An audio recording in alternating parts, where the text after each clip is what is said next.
Good morning. It's Thursday, May 21st, 2015. Boy, this is a big day for me. It's a double Tech Snap today. We're recording 2 episodes of Tech Snap. It blows my mind. I'm going to have more about some schedule stuff coming up towards the end of the show. But we got to get right into the news. Big stuff going on today and some big revelations that have come out from The Intercept. And I want to tear right into some of that stuff. And then towards the end of the show, we're going to do a pretty big arc. We're going to go from spy stuff to file system corruption to game streaming to something that is a Kickstarter that is not safe for work. You have a little while before we get there, so stick with me. You don't have to bail yet. Towards the end of the show, though, it's a little NSFW. I mean, nothing really out of the ordinary, really, but I'll tell you more about that later. So first, let's get to the hardcore news. Oof, I don't know if I should use that so close to the NSFW thing. And welcome to Mumble Room. Time-appropriate greetings, Mumble Room. Hello. Good morning, guys. Hello. Good morning. All right. Good morning. Hello. Buckle up, because this first story is a big one. It's all over the news right now. I have the source article from The Intercept linked in the show notes, but I wanted to cover it from the Canadian perspective because they have some great audio up first this morning that we're going to play in the store, but essentially play in the show here. But essentially, the NSA and also the Canadian spy agency equivalency have wanted to compromise Google Play Store and Samsung's app stores in order to install malware on users' computers so they could spy on them, and this story has the details. This is the latest revelation from spy agency documents that were leaked by the former U.S. security contractor Edward Snowden. Now, Canada's electronic spy agency and the NSA in the U.S. and counterparts in Australia, New Zealand, and the U.K. just a few years ago were trying to find ways to hack into people's mobile phones to track them, even install spyware. The documents show that at a series of conferences, the spy agencies developed a team to target servers used by people with Samsung and Android devices, servers where people can buy and download apps. The intelligence agencies were looking for vulnerabilities to be able to sneak in and install implants. Well, what was particularly striking was to see some of the biggest names in technology in the mobile world being the target, the Samsungs and Apples of the world that millions and millions of consumers and the public rely upon on a daily basis. And to think that they themselves, in a sense, those tech companies are potentially targets, I think would leave many be surprised and a bit concerned given how reliant we are on some of those companies to secure our information and for a whole range of purposes, whether it's personal communications or commerce and the like. These documents also reveal that spy agencies for years have been exploiting a weakness in a popular mobile phone app. UC Browser boasts about 500 million users worldwide, mostly in China, India, and Indonesia. The software leaks all sorts of data, SIM card information, even a user's location. Well, CBC contacted the company last week. It appears those leaks were unintentional. The company has since patched the software. They're now encouraging users to upgrade to a newer, more secure version of their browser. Yeah, like not that. And as for Canada's electronic spy agency, officials wouldn't answer questions about the extent of their mobile phone hacking program, only to say it's part of their mandate to collect foreign intelligence, never directed at Canadians without a warrant. Dave Seglin, CBC News, Toronto. Of course, that's why the U.S. and Canada wanted to work together, probably, so they could spy on each other's citizens. So this is egregious, of course. The National Security Agency is also involved. It's not just Canada, although we do love to blame Canada, don't we? And like they said in the piece there, this project was launched a while ago, and it includes spies from each of the countries in the Five Eyes Alliance: the United States, Canada, the United Kingdom, New Zealand, and Australia. All wanted to work together to compromise Google Play Store. And it feels like they are attacking their own companies. They're attacking their own people. It feels like they're going after their own industry. The thing that drives me crazy about this is what other industries do we really have that are so successful? And then we're going after these industries like this. I guess maybe I'm not too surprised, but I sure am disappointed. Mumble Room, do you guys have any thoughts when you hear this? When you hear they're trying to target Samsung users specifically, does that give you pause when you start to see a manufacturer become really dominant in the space, and then all of a sudden you have to worry that now they're a target? Does that bother you? Does it bother me? I don't think it really bothers in the sense that, I mean, this is expected. what is worst is that these messages coming out mostly as, hey, they're targeting these companies, when we clearly know that a lot of times this is just the outside message. Internally, it's expected and even talked with. I mean, for example, the United States has this group called Kroll, which actually is an investor to big corporations, and it's part of the national security strategy of the United States to just buy shares and to have influence of big technological companies that are not based in US. Right. So it's not a surprise to me that they will target, but the word targeting seems to me actually more of a political thing, so that the companies don't look bad to the public's eyes. Ooh, so they are targeting Samsung. That's some 7-layer dip right there. Yeah, I like that. But they cooperate. Targeting wording is just for the public. Corky, are the U.S. companies trapped, or are they cooperating intentionally? What are your thoughts? Well, in this system, the NSA can do whatever they want because it's all behind closed doors, and US companies still have to comply. But it doesn't mean that they haven't got a choice. There are companies taking up the stance that they're going to publish reports on how many times they're told to give over people's data, such as Reddit. They publish the data on how many things they've given out about user accounts, and Google can do stuff to be more transparent to prove that they're forcing them to do it. There is only one thing that I would find to be plausible when it comes to targeting, is that sometimes you don't want the companies, because like Yahoo, for example, that fought in the court,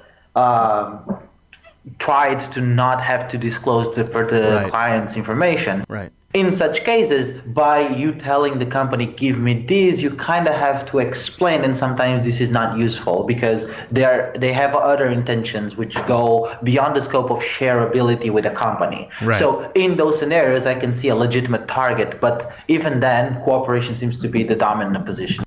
And then I think one thing just to touch on before I wrap up this segment is the other thing that really bothers me about this is whenever you kind of crack away at this kind of stuff and find, so say they did find a way to somehow compromise the Play Store, maybe via the client device, or somehow even maybe some sort of amazing exploit on the server, or some man-in-the-middle attack. I mean, after all, this is the NSA. This is the Five Eyes we're talking about. They have infrastructure access.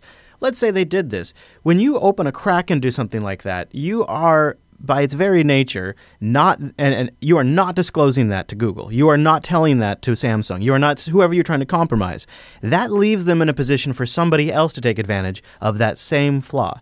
And that puts all of their customers at danger. That is truly fundamentally what puts our national security at risk. That is not helping these companies fix these massive vulnerabilities that would allow somebody to take advantage of something like this. If they can do it, then somebody else could do it. And that is truly the danger. And after all of this, when you zoom out, that's what bugs me about this stuff. This is where I kind of get my on my soapbox a little bit, is because the real discussion we should be having is, why are we essentially attacking U.S. companies and exploiting vulnerabilities, instead of why isn't the U.S. government working with these companies to fix their stuff and make it better and not exploit it? Anyways, soapbox over.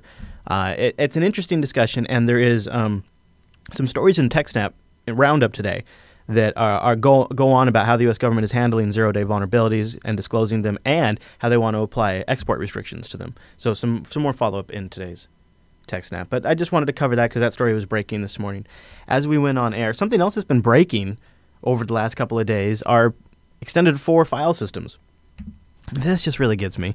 Linux 4.0 has a file system corruption problem if you're using Extended 4 and RAID 0. And this is ironic because I just set up a new computer with Extended 4 and RAID 0 for my Steam games. For the past few days, kernel developers and Linux users have been investigating the Extended 4 file system corruption issue affecting the latest stable kernel series 4.0. Now, it is actually fixed in 4.04.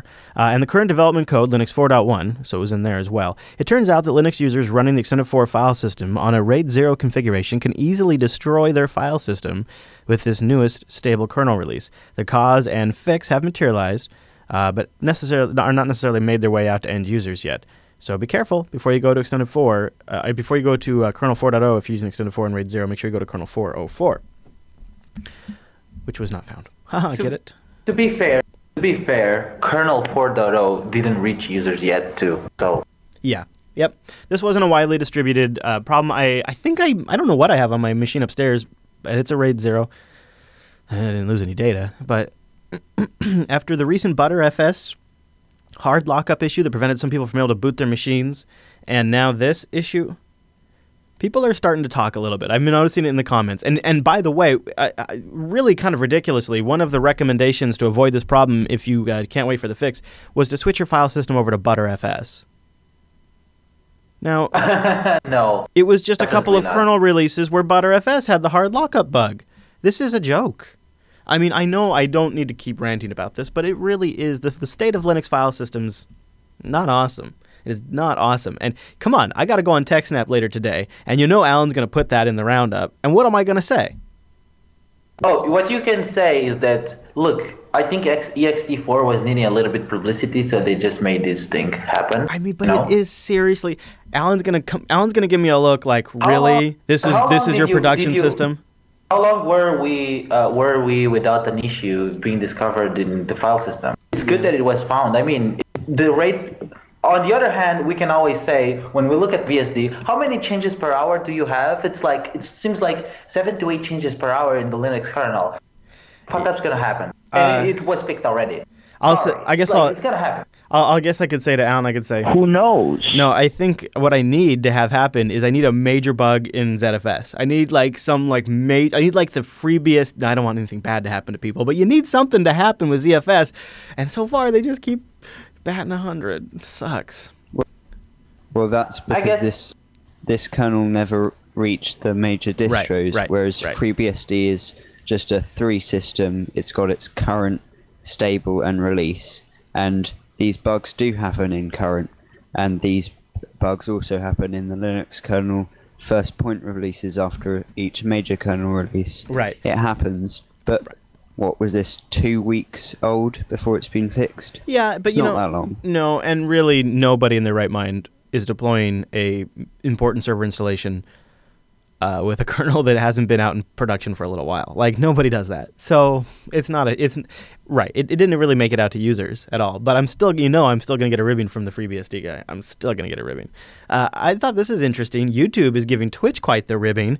They are rolling out 60 frames per second live streaming support and HTML5 playback for live stream. Now, don't get too excited, hippies. It's still H.264 in that HTML5 video playback. The HTML5 player will not only save you some CPU and battery life if you're on a mobile device, but it's also going to enable variable speed playback, allowing users to skip back in a live stream while it's still live, and then to also watch at 1.5x and 2x speed to catch back up. That's crazy cool. Because maybe you want to catch all the pre-show stuff, but you don't want to. I just think that's a neat feature. There's also word that YouTube is still working heavily on their latency, and this is a killer for me. Right now, when if I ring a bell, right? So I go. If I was on YouTube Live, it would take you anywhere from 30 to 60 seconds before you actually heard that bell ring. There is a major delay. Well, I interact with the chat room while I'm doing this show right now. I'm reading the chat room. I'm responding to the chat room. I couldn't imagine them being a minute behind. They're like 7 to 20 seconds behind right now, and that is murder. 60 frames per second is obviously aimed right at gamers, right at Twitch, and they are very hard trying to become a legitimate streaming platform. For most content creators, it's going to be great. For some, YouTube is not a viable platform, but they're getting better and better. YouTube is going to be like cable TV one day, and only other people will be able to broadcast. It's pretty neat. 60 frames per second, I'm pretty excited about. Our buddy Chase from Unfilter, he does all his, I think he does all his streaming using 60 frames per second. And I said, Chase, you're just doing talking head shows, playing some Minecraft. Why are you doing 60 frames per second? And he was like, well, just watch. Tell me if you notice the difference. And it really looks smoother. Just arm movement looks smoother, but when he goes to show something on screen and he's scrolling the web page and all that stuff, it looks better at 60 frames per second.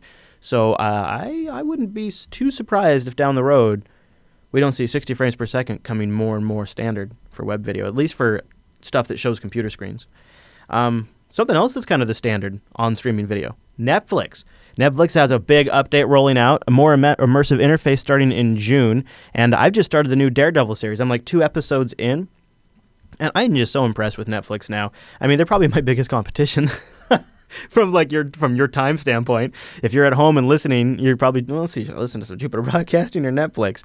So I mean, I hate them from that standpoint, the bastards, but I love them from a content standpoint. So Netflix confirms today that they'll roll out a new user interface on the web for all users worldwide beginning next month.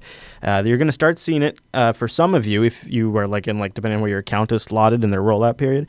The interface, which was previously demonstrated at CES and Mobile World Congress, brings the design of Netflix's website more in line with what users see today on phones, tablets, gaming consoles, and other streaming media players like Roku.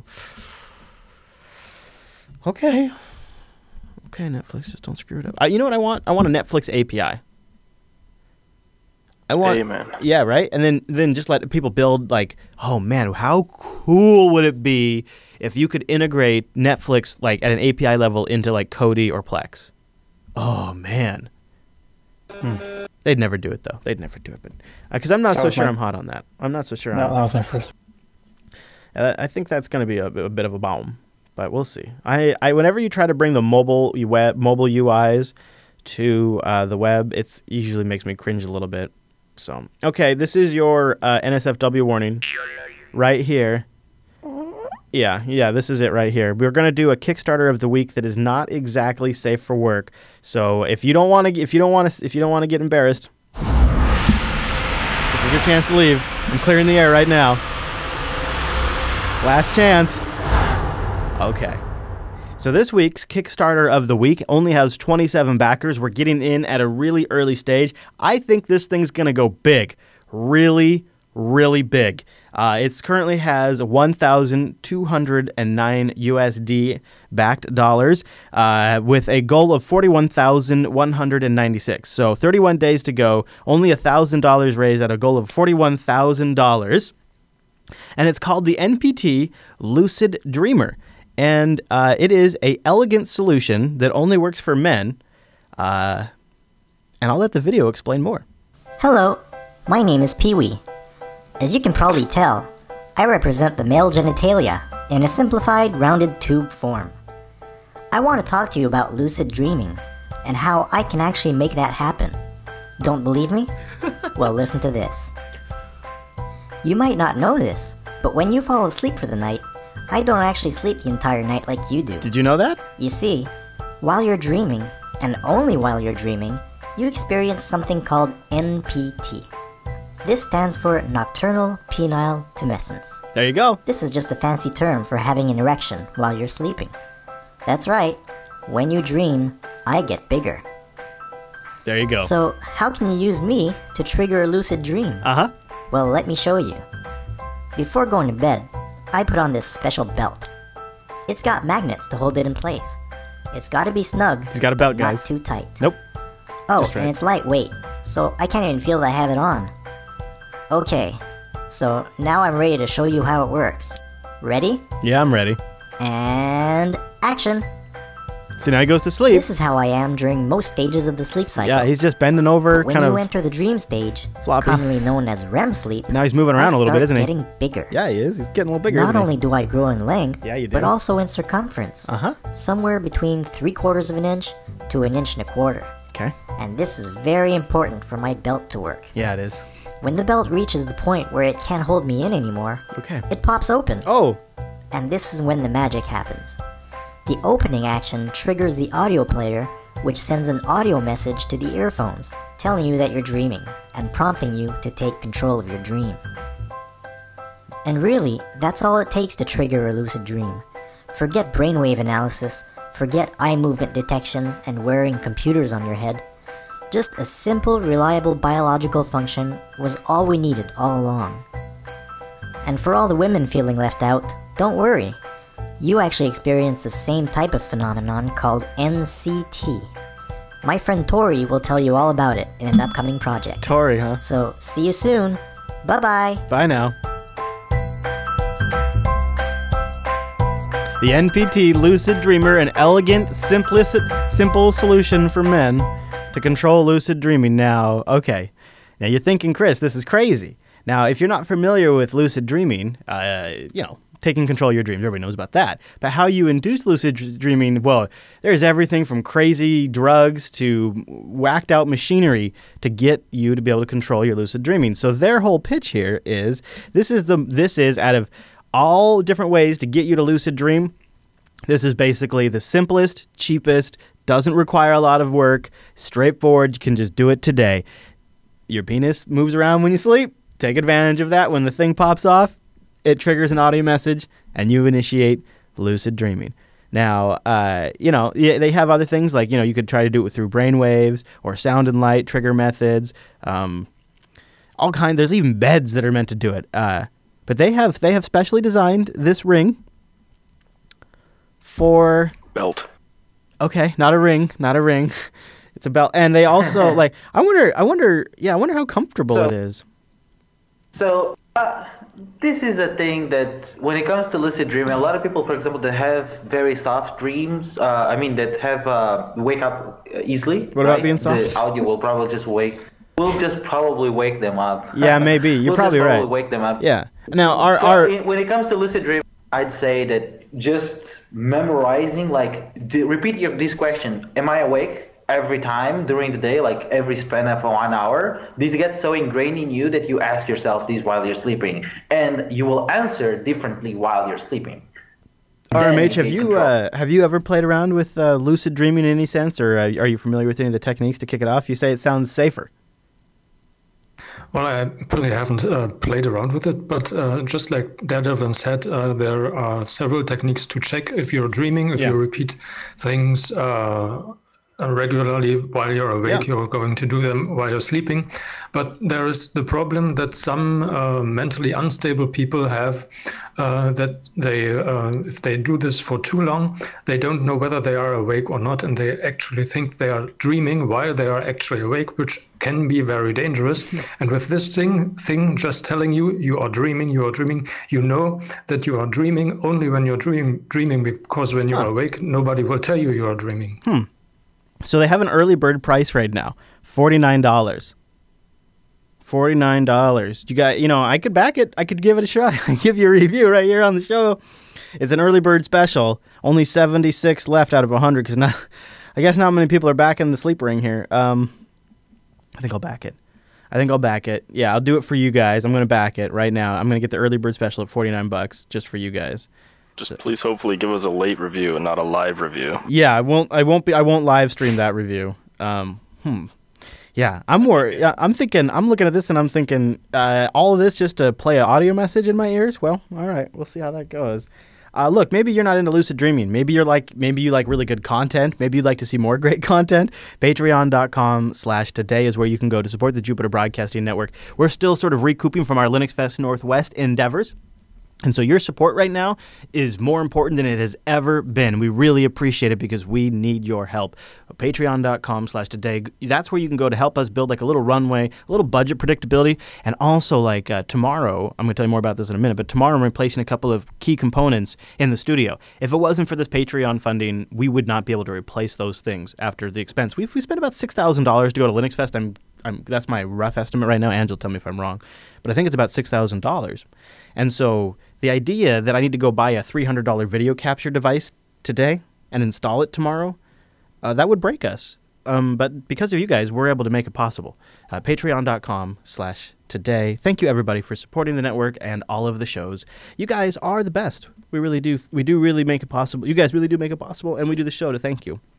Now, speaking of video hardware upgrades, if you go to jupiterbroadcasting.com/calendar, a couple of things are going on that I want to make you aware of. Today, we're recording 2 episodes of TechSnap, and we will be off next week because I'm going to be in studio replacing some hardware, and there won't be a Tech Talk tomorrow because I'm also replacing some hardware in the morning, but there will be a Coda Radio in the afternoon tomorrow. So no live Tech Talk tomorrow, but there will be a Coda Radio at noon Pacific, 3 p.m. Eastern. It's a special Friday edition. Mike went to Build on Monday, and so we're going to get his report. You can go to jupiterbroadcasting.com/calendar to get that stuff and all the other goodies when we make schedule changes. And we try to update it as fast as possible. So I won't see you tomorrow on Tech Talk, but I will see you on Coda Radio for a Friday edition. I'll be back on Tuesday for a new episode of Tech Talk Today. Don't forget you can help the show out at techtalktoday.reddit.com. You can also go to jupiterbroadcasting.com/contact. There's been some great stuff in the subreddit this week. This week has really been rocking. Some good stuff and some fun, like stuff that I didn't necessarily put on the show because it wasn't like news, but like stuff that's still been really good to read. It kind of like in the spirit of the show, which I don't know quite how to describe that, but you guys have been nailing it this week. So thank you very much. Now, we've been talking, our first story was about how the Five Eyes are working together, as spy agencies do, to try to get in, disrupt, and monitor. See, I prefer the vision of spies that I got as a kid. The ones where they had phones in their shoes, drove cool cars, and had crazy doors to go through. This will probably get us pulled off YouTube, but I thought this is the kind of spy I like to visualize. As we head off into the weekend, let's all think back to a simpler time. Thanks for being here today, everybody. See you back here on Tuesday for a new episode of Tech Talk Today. Bye now.